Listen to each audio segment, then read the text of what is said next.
Sage Forsaken here, and hello fellow sages. Today we're looking at the Alpha Squad 8 military assassin tank. So this military assassin tank is, comes with a figure, a vehicle, and a set of tools. Now they mean weapon sprue when they say set of tools. I did not see anything I could work on a tank with, which was kind of a bummer. But anyway, the underside does have a barcode. If you want to try to track it down, you can pause it and write that down. You have some side art here from Alpha Squad military assassin tank.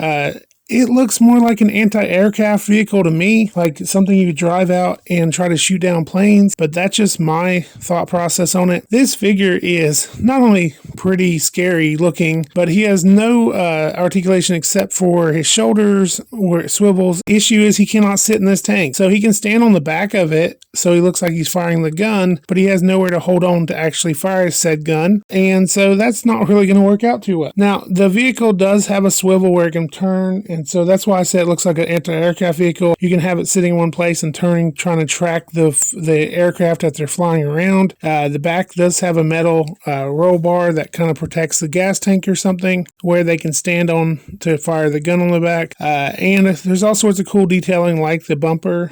You have also the gun itself, the anti-aircraft guns. It does have a place to feed in an ammo belt if you get a chance to find one of those. I don't know why nobody makes those with their stuff anymore, and all this stuff has a mold for it. It's like the first thing they cut when they're cutting stuff. Anyway, to put a figure into it, what you have to do is open up the roll cage and then have them sit in the vehicle, and then you close the roll cage, but the issue you run into is, depending on how the figure's made, there are these flaps on the front of the gun. If they're too big of a figure, they have to put their feet around somehow. So you may have to be careful about which figure you try to use in this vehicle. A smaller figure like this shift figure work out pretty well. If I put on the Fortnite figure on the back here, he can stand on the back, but there's nowhere for him to hold on, so it's not very stable. When I'm moving around, he tries to fall off. The plastic on this thing is not the best, and it looks kind of cool to be able to have a figure hanging off the side because there's a place you can kind of put his foot, and he can hold on to that bar. So it's not exactly the best figure vehicle ever, but for $5, it's a great little buy, especially if you're going to repaint or customize or use it for something else. Anyway, if you like these types of reviews, like, comment, and subscribe, and pour on the plastic.